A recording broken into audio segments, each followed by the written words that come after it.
let's get started. Okay. Hello and welcome to Fashion Group International first online webinar. My name is Mila Pershyna. I'm an educator, fashion designer, proud founder of Made in USA Apparel brand and regional director of Fashion Group International. Today, I will be your host. I'm very happy and honored to introduce our special guest, Rebecca G, designer, founder, and director of Michigan Fashion Proto, and Robyn C, a buyer for Neiman Marcus of couture design apparel. Thank you, ladies, so much for joining us today. Thank you so much for finding the time to be with us. Thanks for having us. Can I check the iPad percent? Okay, yes. Sorry. Working from home. Oh, yes. We're all like that. I have my own. Had to Right. sleep so I can actually run this movie. I know, you just do the best you can, right? Oh, so true. Well, we know that every single family, every single business was affected and going through changes and currently adapting to new lifestyle. Me as a business owner, I listen to business news, to podcasts on a regular basis, and I hear all the time discussions how the businesses are operating in these new realities. You know, how brands, retailers, accelerating some of the shopping alternatives, new ways to connect with customers, build relationships. And one of the guests from the podcast said, great businesses come from difficult moments. You know, it made me think for a minute and look at this situation in a little bit different perspective. As I was carrying a new business plan for a while, and now using this lockdown time as an opportunity. You know, with the COVID-19 growing and grows the demand for PPE. Now, platforms, we know suppliers, brands, they are reorganizing and repositioning themselves in fashion industry. And I would like to applaud Rebecca G and express that gratitude for stepping up and you know, sewing and producing the PPE to save lives and to save jobs as well. So thank you, Rebecca. Yeah. And my first question would be how entrepreneurs can join this fight in helpful, meaningful way, and what they can do. Can you give us some insights? Me? Are you Yes, asking me? yes, Rebecca. Yes. Yes, Rebecca. Yeah. So obviously PPE is very important. And so what I've decided to concentrate on from the very beginning is the isolation kind of medical gowns. I had been in contact very early on with our governor's team, and also Sparrow Hospital had a task force. And so I was, you know, asking them what can I do, because it was killing me that we had a team of sewers and I was shutting it down, you know, or before it was necessary, I started shutting the production floor down. And it just felt crazy that we had these skills and we weren't helping. So they definitely told me that the isolation gowns were the most important need right now, because they were, you know, the hospital staff at least, that's where they felt like they were going to have the most trouble with, of course, with my skills, with the ways that I could help. So what I did was just research what kind of materials I thought might work, and what I wound up finding is a military rain parka, you know, poncho kind of fabric is where I landed. And it was just, I don't know why, it just, you know, I found some, it was great. It was completely a great water barrier. And I quickly learned about the PPE requirements and the specs for fabrics and things like that. Spoke with the governor's team, spoke with the National Guard, spoke with a couple of hospital groups and sent out some testing. And so that's what we're doing right now. We're concentrating on that. We're not doing masks.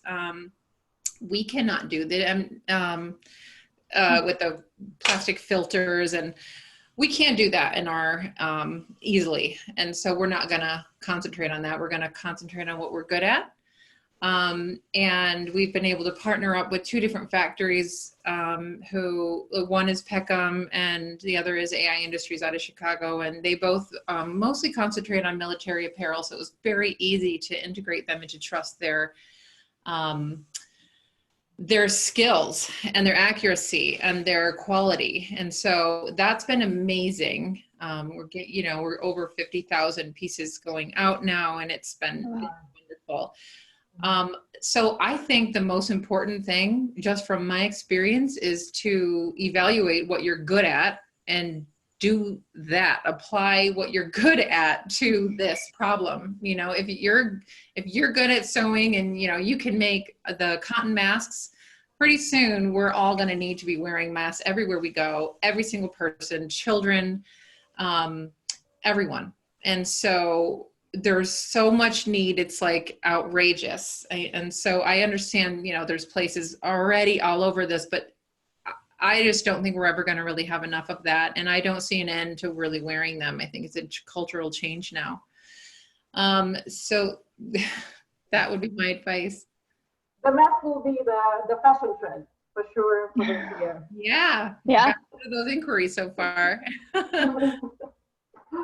Yeah, I've been sewing a little bit of sewing masks too. So, I have full equipped studio, but I'm honestly terrified to have a team to work with, because I start thinking, with this virus and the family, I have to go back and I have to take a shower and clean myself. I'm like, I don't know, I'll just stay at home. I'll just do whatever I can with my home sewing machine and, donate as much as I can.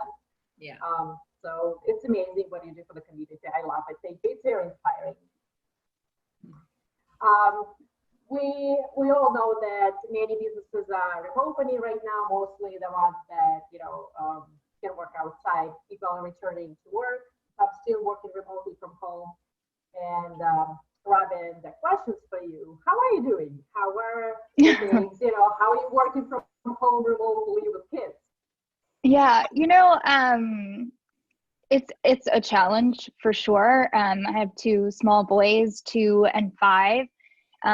So my 5-year-old is doing internet kindergarten, which some days are better than others. Some days he's fine and he sits and watches his teacher and interacts and everything. And so that gives me a good amount of time in the morning that I can get some work done.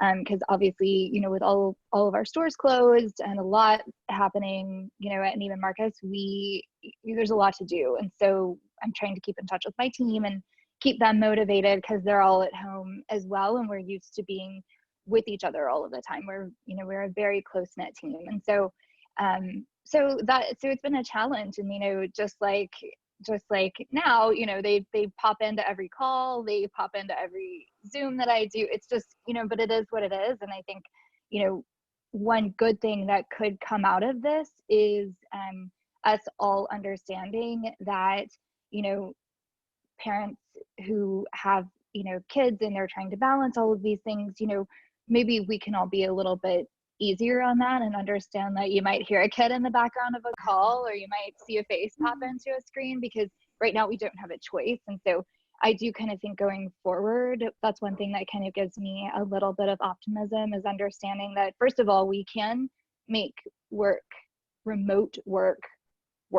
It's taken us a little bit to get our feet under us and get our teams all set up and everything. But this does, this flexibility can work for some people and helps, I think, when you have a family. And so I do think that's one positive that's kind of come out of it. But some weeks are better than others. Some are, really challenging. And sometimes I find that it's just easier for me to focus on my family during the day and get them what they need, and then, work super late at night. So it just kind of depends. And I'm working with a lot of the designers and brands that I work with are based out of Italy or France. So, it can be a little tricky with the timing as well. So sometimes that honestly works better with their schedules anyway. And they're all kind of locked in too. So, so it's been a real, that kind of working out those schedules has been a bit of a challenge too. I actually love seeing when I do Zoom conference, attending some other company conferences. I love to see the family background, kids running around. I think it's Yeah. amazing. It makes Yeah. you a little bit more comfortable and relaxed versus sitting on the round table wearing the It's true. business suit. Exactly. Yeah. I mean, everyone has seen the inside of my home. They've all seen my kids' faces. They hear my kids on the phone. You know, it's like we've all gotten a lot closer. And times are challenging. We're all working together very closely to get to get inventory where it needs to be and that sort of thing. So I think we've all gotten a lot closer as well because of this, even though we're all so far apart. Yeah. And alone, locked in our home. That's awesome. But just on a side note, as people are coming and joining us, if anyone have a question, please write a question in Q&A. We will start with a list of questions that I already made, and Rebecca will have to leave us I'm sorry, Robyn will have to leave very soon because she has another conference call. So we'll talk with Robyn first, we'll ask questions, and then we'll continue to discuss production process with Rebecca. I do see that somebody already posted their questions here. All right, so the first question would be, how did you start as a buyer? Did you get a degree first, or if you just been passionate about fashion, you had your experiences and how you got into this buying process? So, anyone who loves fashion, like, oh, I want to be a buyer, Right. I want to work for Neiman Marcus, I see all these beautiful clothes, and everybody thinks that they can make the better choices with finding the better styles to sell. We always think, because we're not in this position, we always think that we can make better choices. Yeah. So I came into buying in a rather strange way. I did not go to school for fashion retailing or anything along those lines. I've always loved fashion. It's always been something that I felt very strongly about and was a big part of my my life. I love clothes. I love getting dressed. I love accessorizing. That's always been one of my greatest interests. But I actually went to my undergrad. I couldn't figure out what I wanted to do, so I ended up with a double major in accounting and journalism. So I kind of waffled around in school trying to figure out exactly what I wanted to do. Then I went to law school. So I'm a licensed attorney in the state of Texas. Took the Texas bar, did all of that, and then as I was sort of coming out of that summer and about to start at a firm, my husband and I had just gotten married, and I was like, I don't think this firm is right for me. This is not what I want to do. And he was like, I don't think you want to practice law. I don't think this is what you want to do at all. So I think you need to think about what you actually want to do. And so we had moved to Dallas, Texas, which is where Neiman Marcus is headquartered. And I said, I've always wanted to work in fashion. Maybe I'll just go work in the, in the legal department at Neiman Marcus. And so I went and met with a bunch of people at Neiman Marcus, and they were like, are you sure you don't want to go and, go this buying route? And I was like, I just never thought, to be totally honest, I didn't see a path for myself in fashion because I'm not creative. I'm creative. I'm not a designer. That's never who I was. And so I was always a business person. I always wanted to kind of, run a business or do something in the legal field, that sort of thing. So what was really great about the route that I took into the buying office and becoming a buyer is that it let me marry those two things. So it let me use that creative part of myself to make, beautiful clothing selections and help to work with designers to help them understand our customer and that whole thing. And then also, at the end of the day, what I'm doing is running a multi-million-dollar business. And so, managing my inventory, making deals to make sure that we're getting to where we need to be on the bottom line, all of that kind of stuff. So it's what's really, really great, and what worked out so great for me was that it let me use both sides of my brain, and both things that I loved kind of came together. So it all kind of just honestly came together quite fortunately for me. So do I think a degree would have been helpful? And, you know, potentially, yes. I do think, obviously, you know, if you know what you want to do from the get-go, you're probably in a much better start out position than I was. I just didn't know. And so I was kind of going around trying to figure that out. I do think my legal degree has been really helpful because I negotiate a lot. I do a lot of negotiating. And so it has put me in a place where I immediately felt very comfortable having, you know, conversations that can sometimes be a little bit difficult. It put me in a comfortable position to have those. And I think it also kind of taught me to see both sides and work together and try to come to, you know, an agreement that's really kind of beneficial for everyone, which is, you know, what we're trying to do at the end of the day, because we're obviously, you know, looking out for our business, but we're looking out for our brand's businesses too, because we need to both be equally successful in order to make this whole thing really work.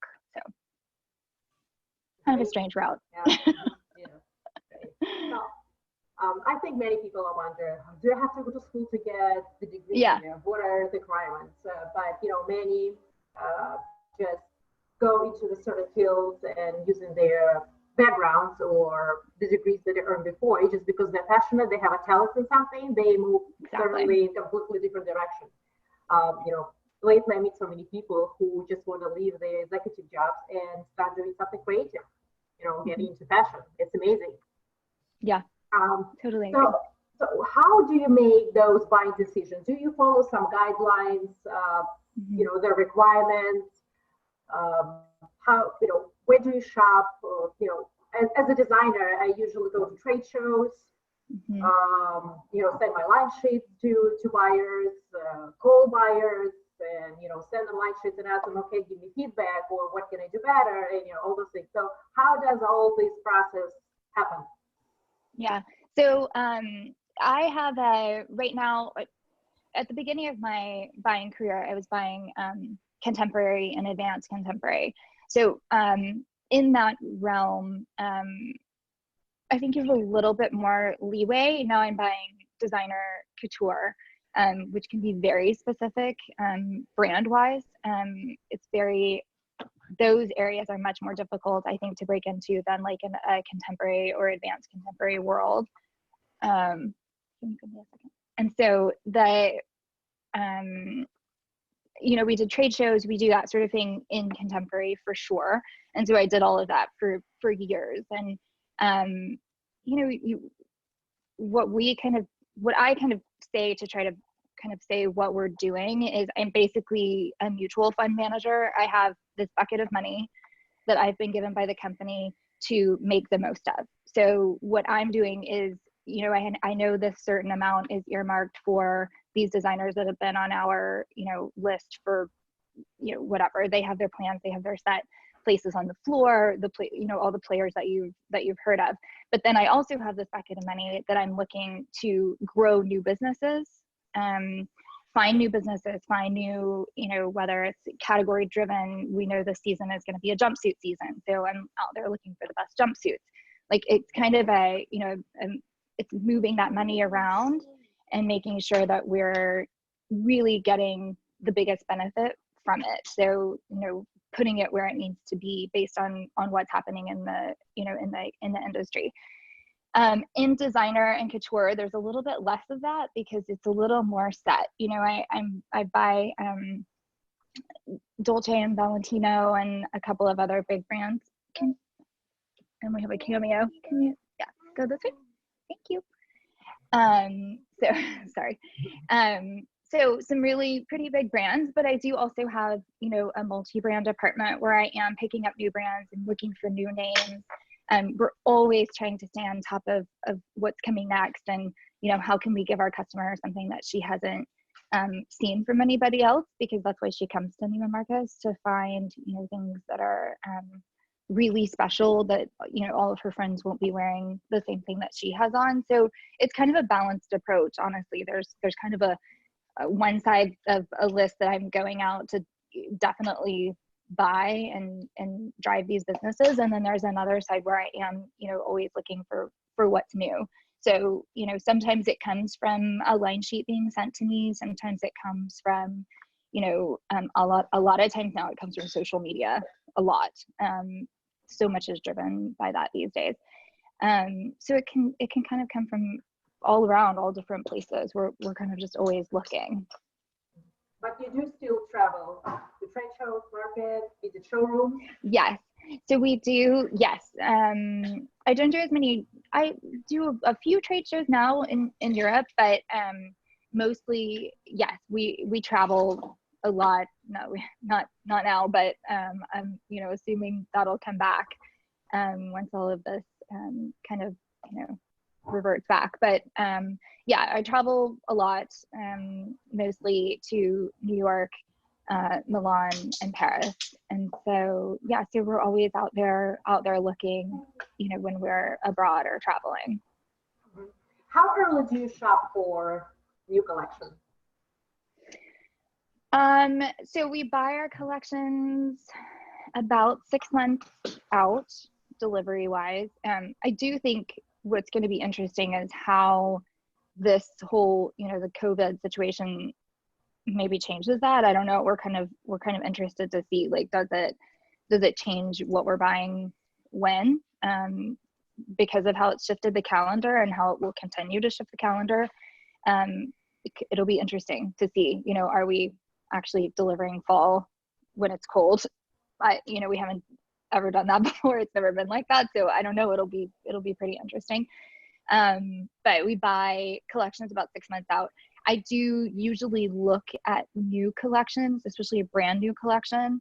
I usually will visit a collection sometimes, I mean, it varies, sometimes 2 to 3 times, just because we are such a big retailer.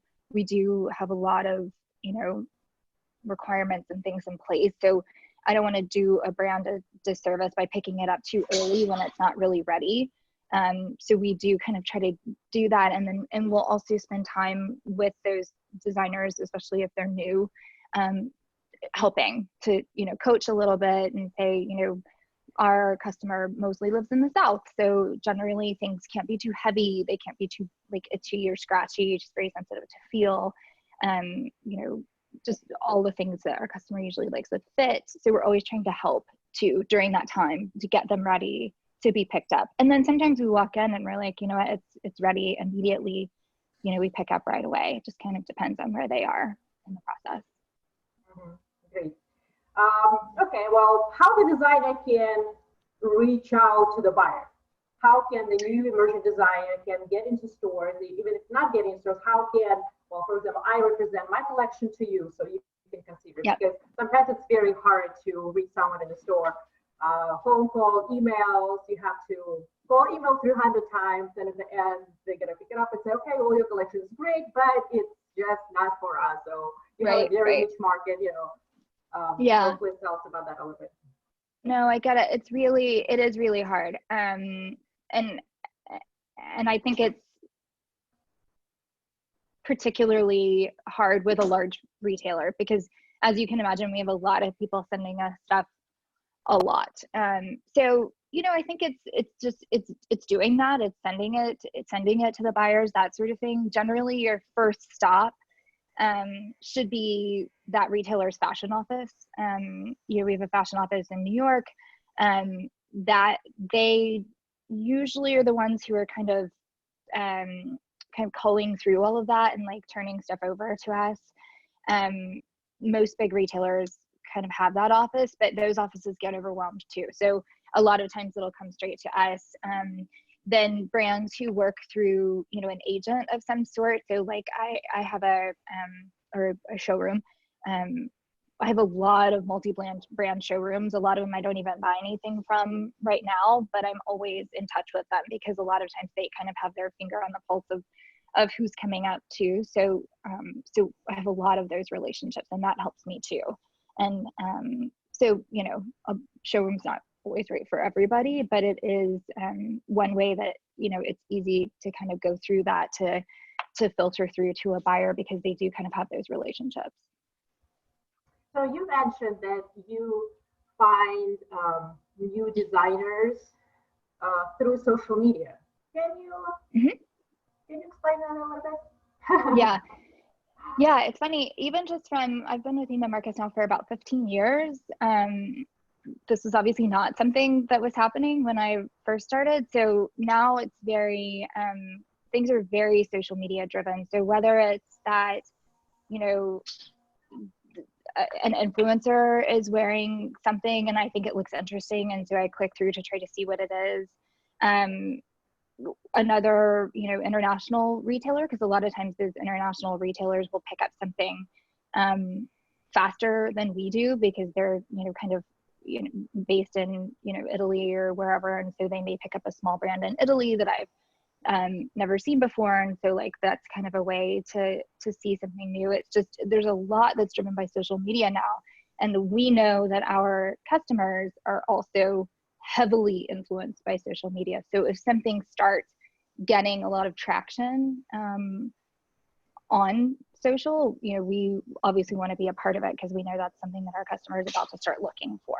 So you know, I think it's been celebrities for a while, and obviously that's still a thing, but really it kind of has moved to the influencer, and I don't know, maybe that changes now too. We'll see what happens, but it has kind of moved to that like influencer person that people are really starting to, well, not starting to, and they may have for a while, been really kind of buying what those people are suggesting. So it's, you know, something that we have to be really aware of too. It definitely drives trends. All right, thank you. All right, we have questions here, and these questions for Robyn and Rebecca. Can you give your perspectives on corporate apparel for women, any trends, and getting into the market as a startup? So, Robyn? Sorry, can you say the question one more time? You kind of cut out. Yes. Can you give your perspective on corporate apparel for women? Mm-hmm. Okay, on corporate apparel? Yeah, trends, getting into market as a startup. Gotcha. Yeah, so basically kind of workwear for women and what? Yep. So it's kind of funny because we actually, and we joke about this in my office, we're maybe not the best people to give advice on that because we're a little, you know, not a normal corporate environment. And so what we were to work is maybe not a lot of times what's accepted in a corporate environment. But I do, you know, I think what's been really great and where I've even seen is obviously with the importance of the blazer and matched suiting, that kind of thing, you're seeing a lot more of that now in our, you know, very fashion driven offices than you did before, because it's such an important trend. So I do think that, you know, that's a kind of a good nod to that corporate look. And I think that has actually allowed those women, because my husband is a practicing attorney as well. And so, and they do, you know, still wear suits, especially for court and that kind of thing. So what I think it's done is put some really, really beautiful suits out there and some really interesting suiting that we weren't seeing for a little while. So beautiful blazers and beautiful matched suits, whether it be in an interesting color, an interesting, you know, pinstripe or that sort of thing. So so that has been a plus, I think. I think those things are more worn and more widely and have gotten a little more interesting, which is good. Not just your basic black suit. I guess any little edge to the basic suit would work. Exactly. Yeah. And interesting underpinnings too, you know, putting beautiful camisoles and lace underpinnings and that kind of thing underneath. My little one just woke up from this nap, so you're going to hear that. So interesting underpinnings as well. Thank you. Rebecca, can you please tell us your perspective on corporate apparel for women? My perspective on corporate apparel is not actually based on the suiting. So it's funny. But of course, my environment is definitely not a corporate environment. I spend my days in the factory and in the design room and, you know, with pattern room and even at photo shoots. And so, I mean, my whole career, whether it's like this chapter in Michigan, or, you know, my previous chapter in New York, you know, even in the showrooms and then going to the offices and meeting with these like top designers, my meetings with famous designers, they're pretty casual. I mean, yeah, everyone looks great, but like they're still in, you know, super comfy, like super soft knits and layering, and, you know, maybe they've got like fabulous jewelry, and maybe some of it's very, inexpensive, you know, even if the person is very wealthy, and so, you know, it's paired with something fabulous, you know, with it. And so, I think if we're talking about just trends, I think that there's a lot of super comfortable, soft, beautiful fabric, and that's what people really want. They want to look so good and feel so good and be able to play with their children and then go to work and have the meeting and then go to then do everything they do in their lives wearing the same thing. I mean, that's my opinion. Mm-hmm. Yeah. All right. Thank you. Yeah, I think I don't really see too many people wearing suits anymore. I thought that corporate apparel will disappear very soon. It will be more of a t-shirt, maybe sport jacket and a pair of jeans. Yeah. I think especially after quarantine, it'll be really difficult to get dressed again. I think we'll all be a lot more casual going forward. Yeah. We'll call it pajama suits. Right, exactly. All right. I know Robyn has to go. A very last question I have for you is, what are the fashion trends? What do you think? What are the new fashion trends you think will come soon, and what will be gone forever, disappear? Yeah. I think that's a really interesting question for right now, honestly, because what we saw coming was this very, and I think it could go either way. It was this very clean, you know, clean lines, lots of tonal dressing. So, you know, that wearing a beautiful, you know, seafoam green from head to toe, or you know, just these really, really beautiful rich colors and worn head to toe in very interesting ways, or, you know, all white or all tan, just things that are very clean and tonal, minimal, you know, moving toward away from all the ruffles and you know, feathers and things everywhere and all that kind of thing, and moving toward things that were much cleaner. And so, you know, maybe that still happens because people, I do think that people are going to come out of this situation changed, and they're going to come out different and wanting different things. And so, you know, that could still lend itself to a very kind of peaceful feeling. And so I do think people tend to dress according to the way they want to feel. So, you know, that could lend itself to that very peaceful feeling. I also could see that changing as being too cold or sterile and moving maybe towards something a bit warmer and cozier. So I don't know. I think it could go either way. I think what we saw coming is not necessarily what is going to, you know, be popular coming out of this situation. I think it's really interesting. We've never had a time like this before. Okay, this one loves screen time, so sorry. So clearly he's all about the screen time. So you know, we've never gone through this before, so I think it'll be really, really interesting. You know, maybe people will want those bright pops of color to make themselves feel happier. You know, I think it's gonna be an interesting time. So we'll kind of see how the designers are feeling too, because a lot of those designers coming out of Italy have been through some really, really hard times, and they still have some really hard times to go through, you know, with their companies. And, you know, they've even just one of the large brands that I buy, we were talking yesterday, and you know, they were saying when we talk to our teams in Italy,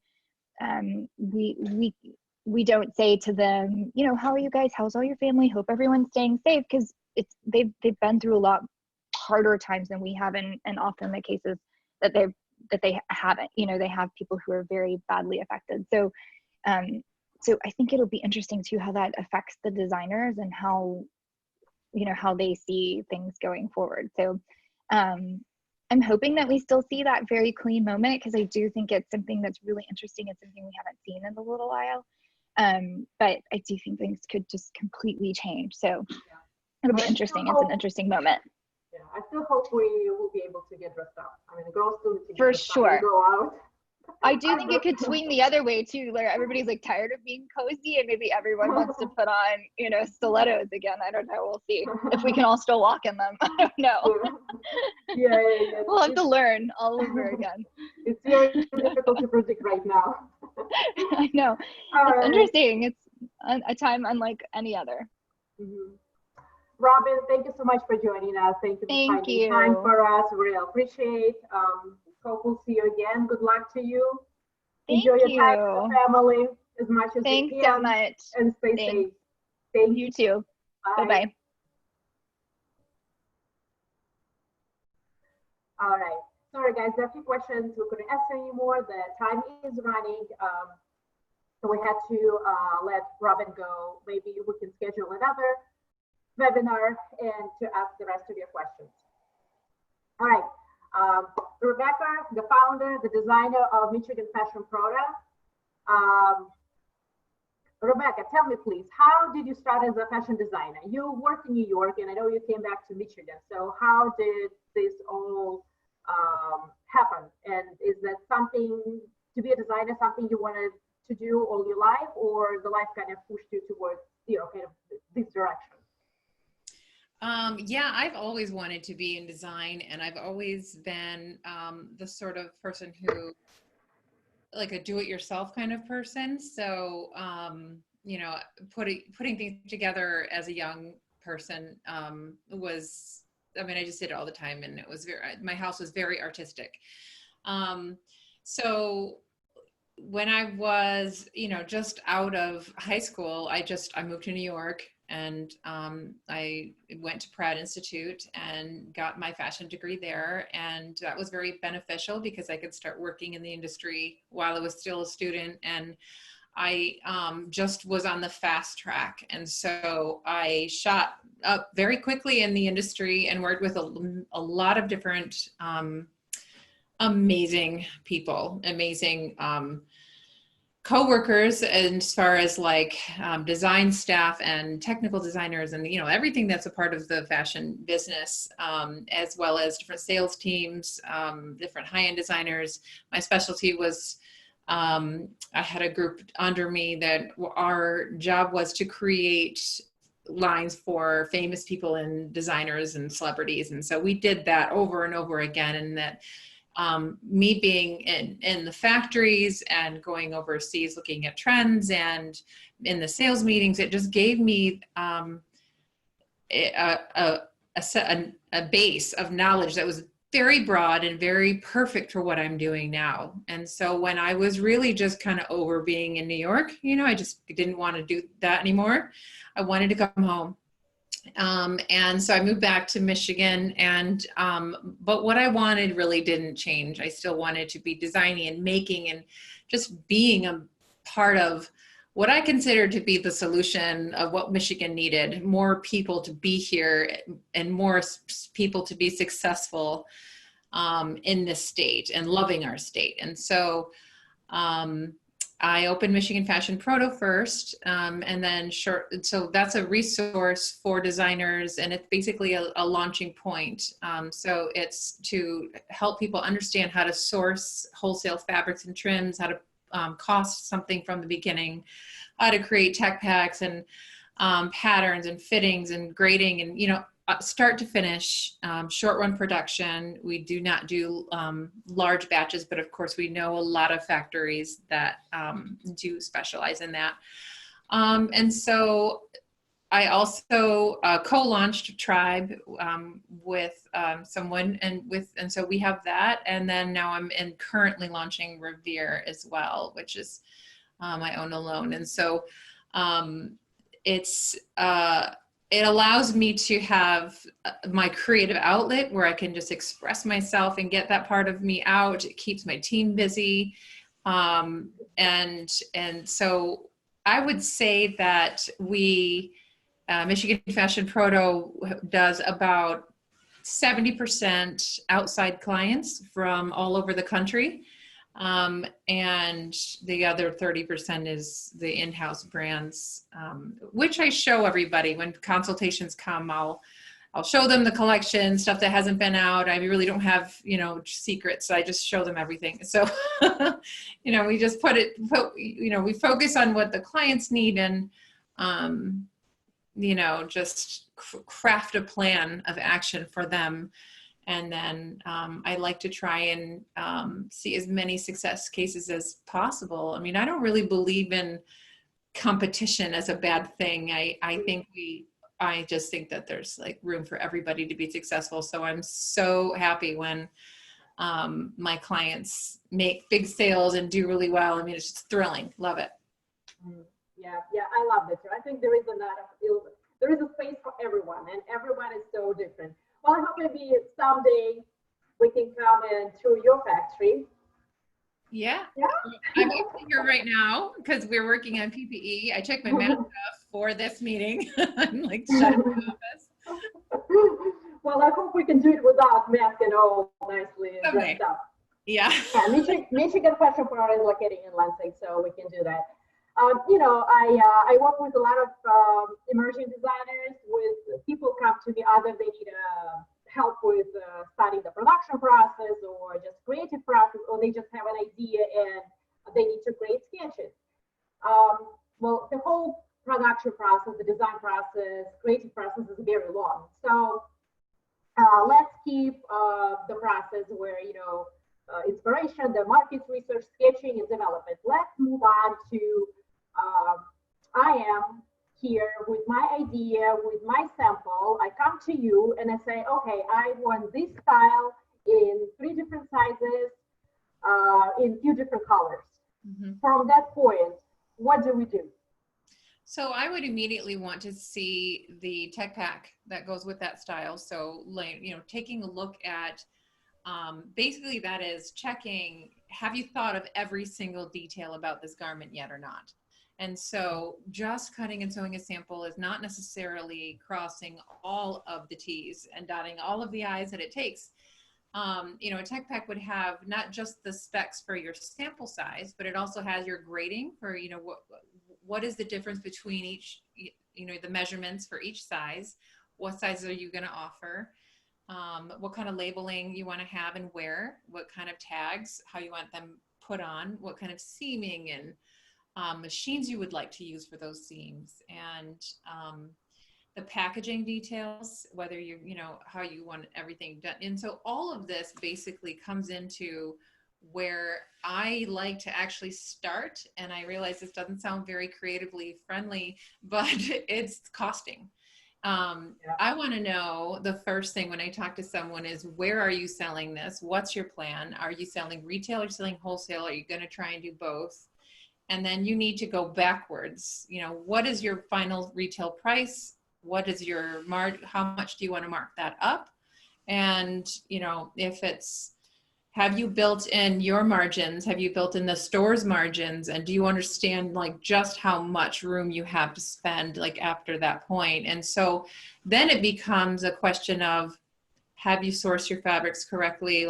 Does it fit in within the price point that you'd like to sell? And so those are the most important.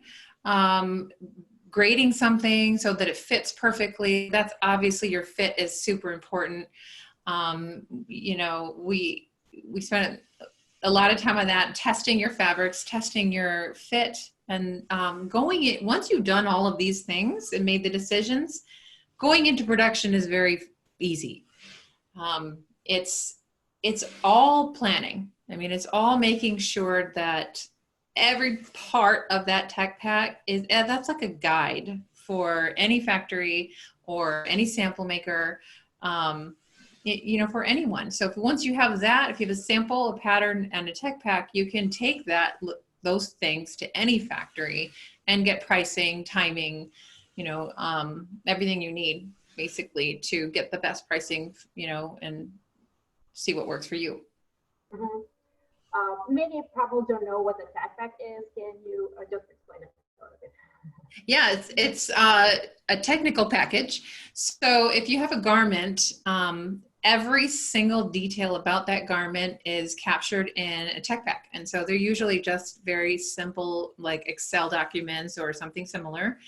And you know, like I said, that has a flat sketch. And so that is just a outline, black and white, you know, usually Illustrator sketch that's got all of the seaming and the stitches and the silhouette. It's got any other details in it as well. It's got all of the spec measurements. It has the colorway chart. And so it shows every trim and every color.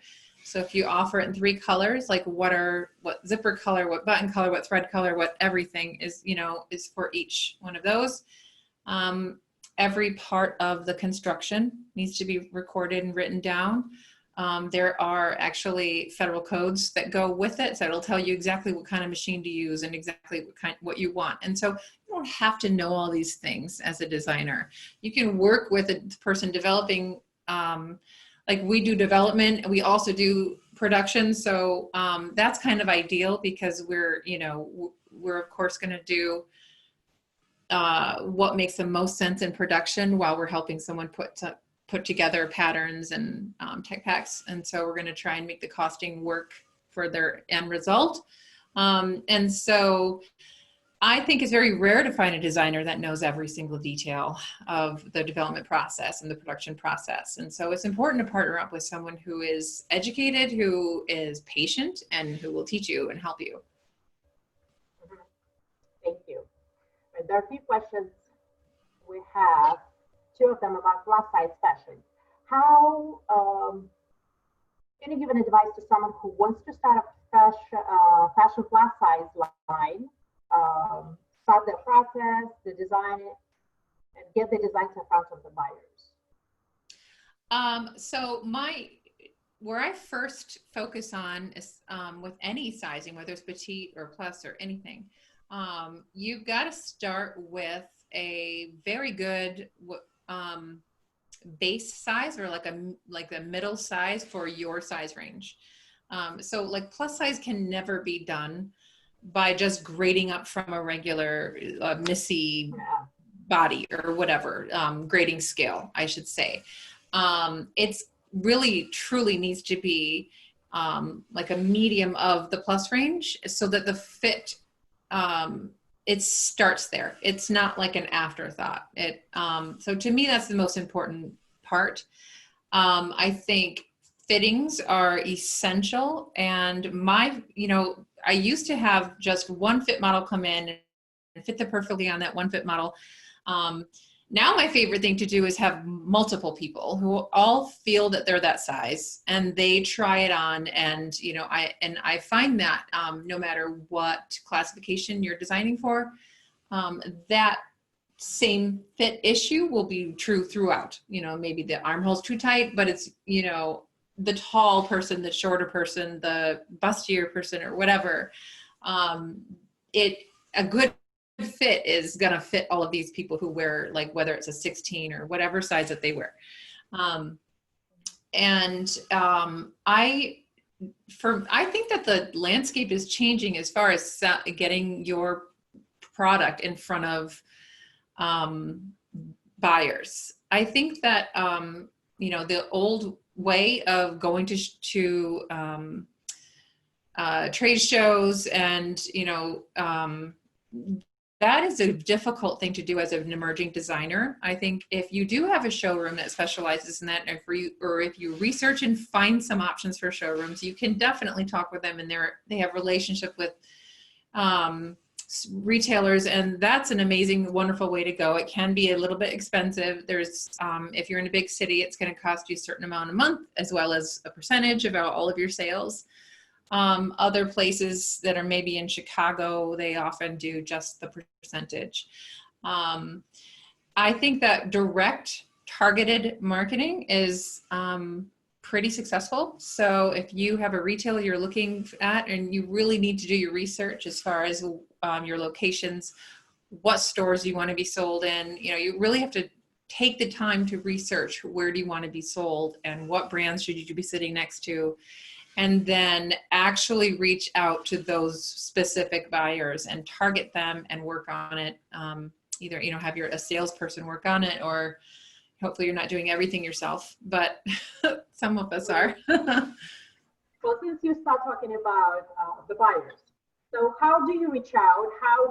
Where do you present your line? Do you have sales reps that you're working with, showrooms? How does this process work for you? So for Tribe, that's been around for quite a long time. We have tried a lot of different trade shows. Our line has not had a lot of success with trade shows. We've had some sales reps and showrooms. That was very good. We had more success with that, and definitely got into a lot more stores with that. It's super important that you choose the right sales rep. I think that it can be damaging if you choose the wrong one. You really want someone who totally understands what you're looking for and who reps lines that are not in competition with yours, but would be in the same stores as yours. So, I mean, it's important to just find your way into the right showroom, and that they don't have, 10 or 12 other lines that, maybe you're one of 5, that's what we found. Tribe has kind of become like a Michigan lake living brand. And so it's definitely sold like around Petoskey, where there's Lake Effect and Voyne stores, and that's been like where it's really worked for us. As far as Revere, that is a straight to retail online only store. I mean, the Revere is not offered it as a wholesale item or collection.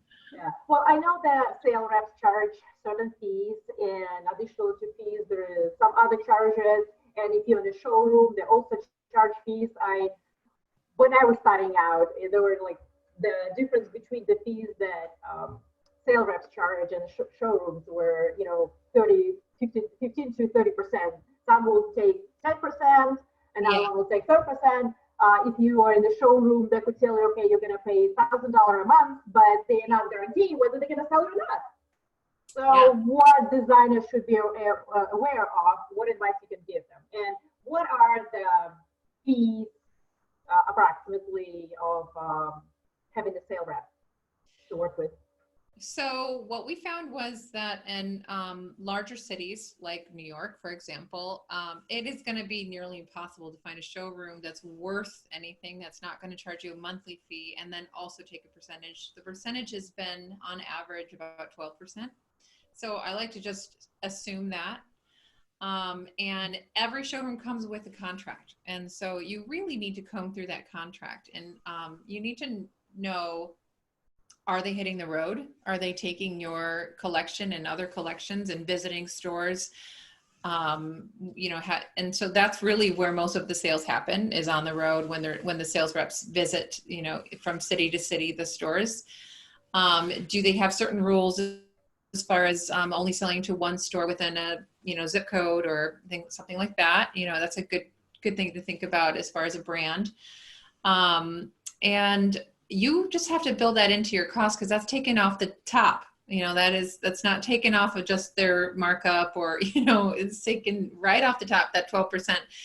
And you can look at how many trade shows they go to, which ones they go to. Is there an additional cost for them, or will they be including you and covering the cost themselves? And so it's really a lot of contract work in the beginning.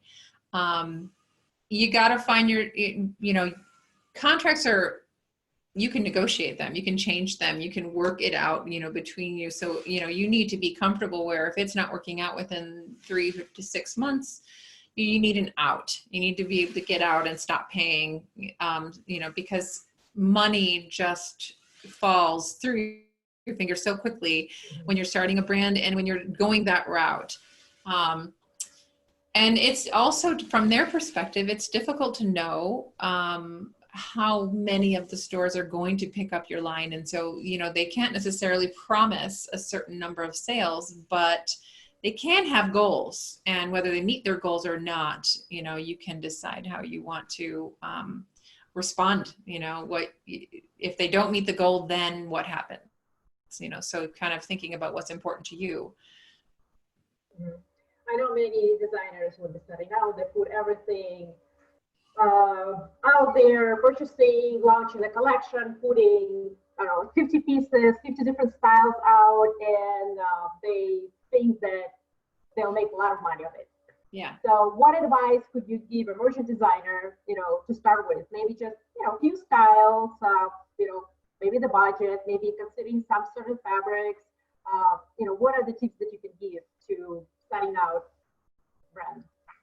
So definitely, you have to be concerned with, or watch out for the idea that if you know, like if you build it, they will come. I mean, that's not really true. You know, you need to make a way, you know, bring people to your store and work on that point of purchase, you know, and how you're going to make that happen.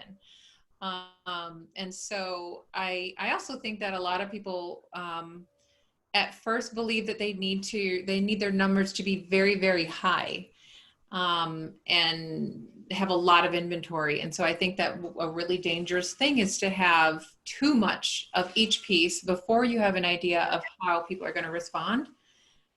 Because you'd be sitting on that for years and then not really know how to get rid of it. And then you might wind up on one of the discount sites, and maybe you don't even get all your costs back, you know, where they require maybe 30-40% off of, I know, from for just to use their site. And it's a great way to get rid of a lot of inventory, but it's also, you're not going to get any markup if you go that route. And so having a really big following on social media, to me, is the most important. And so you just build that, you know, you build your followers and you get it out there. I think it's really important to have relationships with stores and to start building those relationships. And that's one really good way to get your name out there if you're a brand. And so, I mean, that's something like with Revere that we're just launching with now, that we're looking into and, you know, starting that process. But as far as like, you know, our experience with Tribe and what we've seen with a lot of our clients is it's been very helpful to have a few stores, or, you know, a collection of states that sell your store in different boutiques and different stores.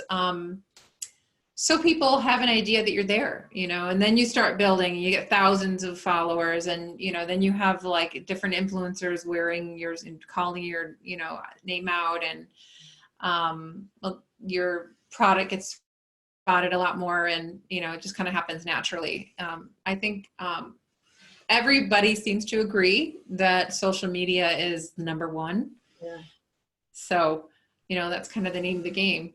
It was very surprised to me that Neiman Marcus actually getting a lot of designers, buyers off the social media. I was like, wow, that have changed a lot.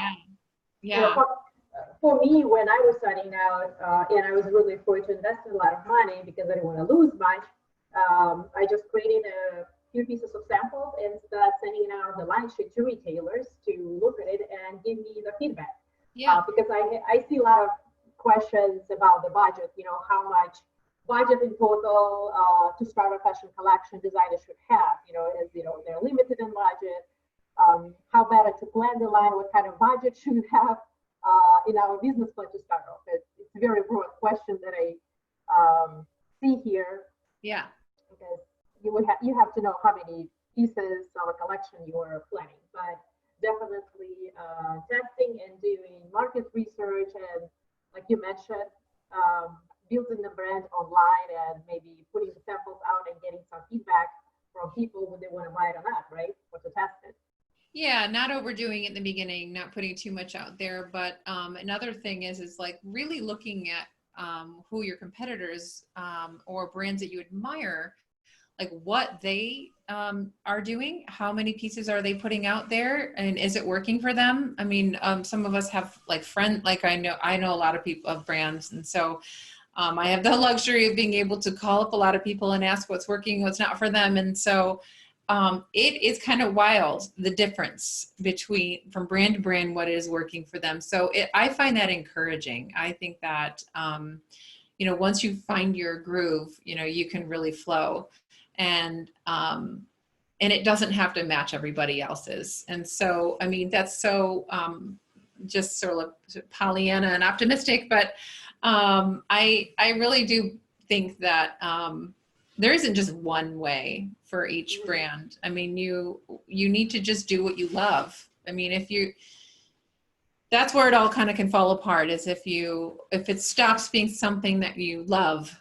If you're designing, you're designing to get something out there, and you're thinking about what are other people going to want, and not enough of what you want and what you love. I mean, you have to really love what you're putting out there in order for anyone else to. So yeah, you must love your product in order for anybody else to love it. yeah. That's true. Rebecca, there's a question here. How to identify showrooms, active sales representative in Chicago and Mar, but they seem to be very focused and running on temporary.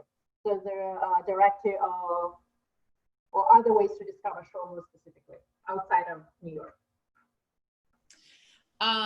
Well, yeah, I mean, the way that I've done it, I've definitely been to a few trade shows and walked the floor before actually participating. And I've discovered a lot of showrooms there, and what kind of look do they put out there? What do their spaces look like? What do their brands look like? And so that's really easy to, to go to one of those and to kind of explore brands that way.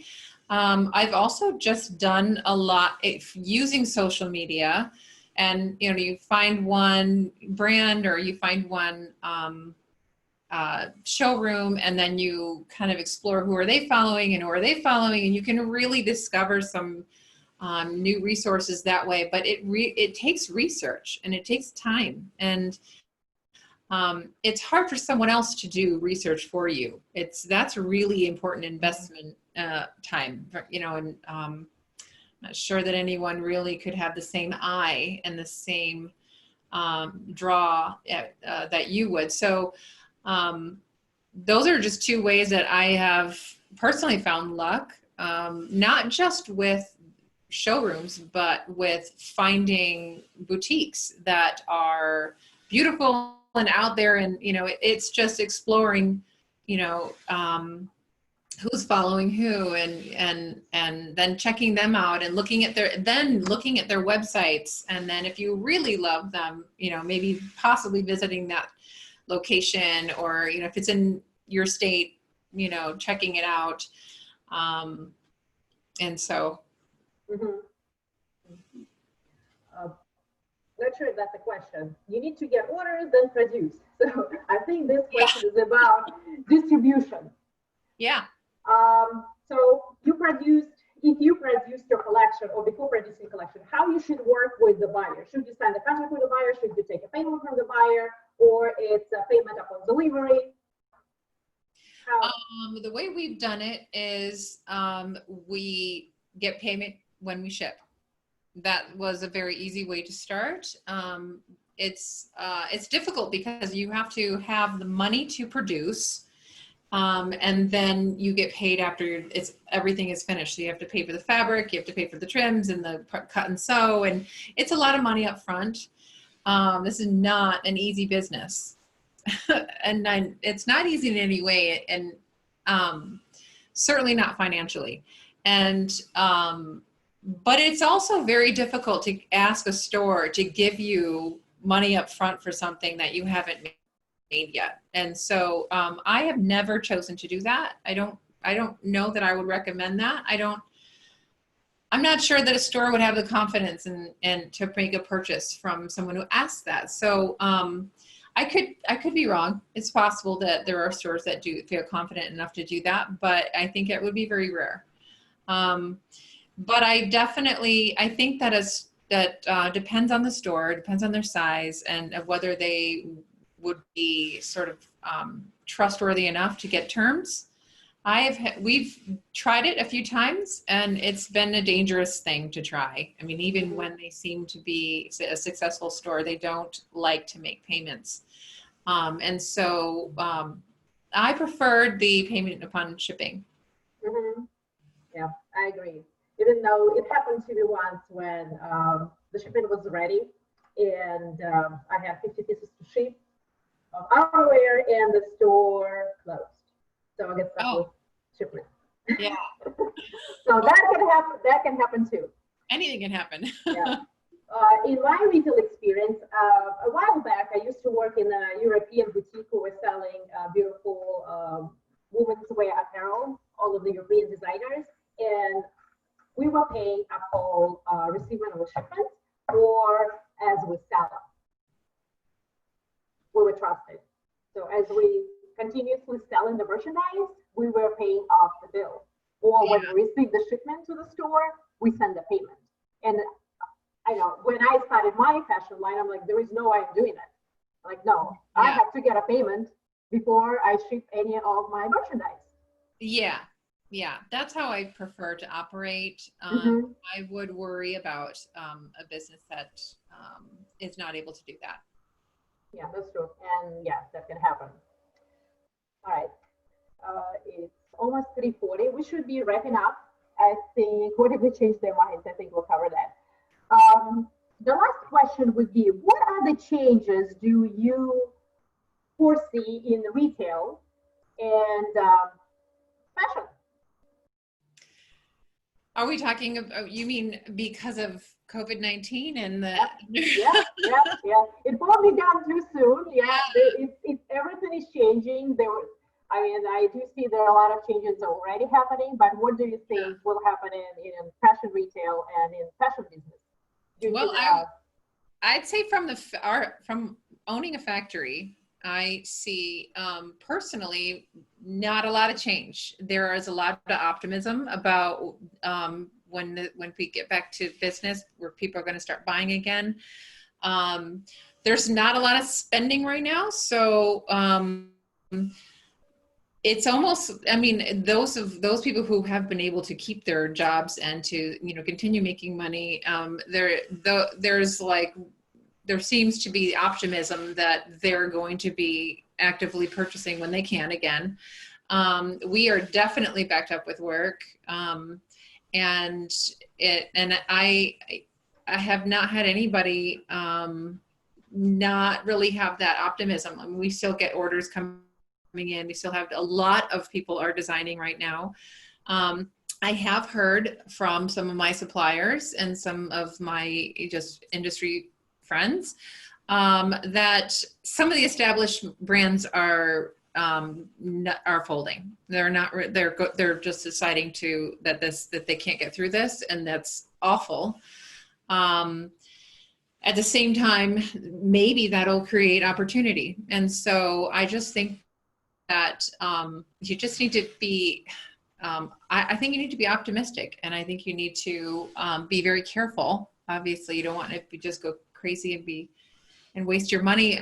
Money is really important right now, but money is always really important. I mean, I think that our desire to be beautiful and wear nice things, and it's not going to go away. And I think that most people, like for me, I want to support our local businesses and our fashion lines, and I want to buy the clothing that I can from the smaller businesses, smaller designers, straight from their websites, straight to the retail stores.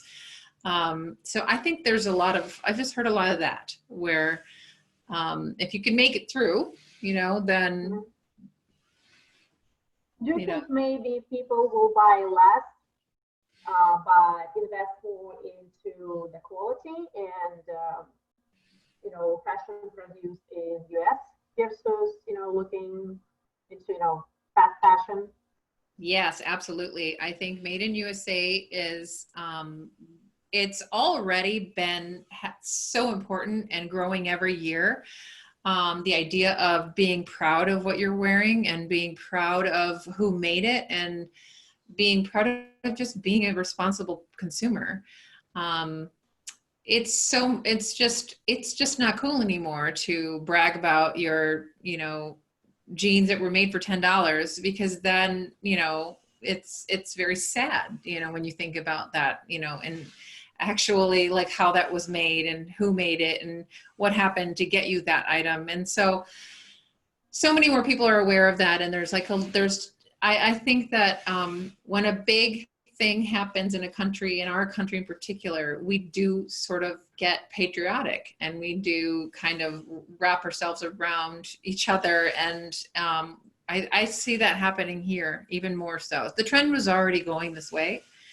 So I just think there's going to be a lot more support from our government as far as launching new businesses and producing in the United States. And I would be looking for grants. I would be looking for support from your local government, and I would just be reaching out directly to those economic development centers, and I would be actively asking so that they know that the politicians and the people who have the ability to support new businesses know that the need is there.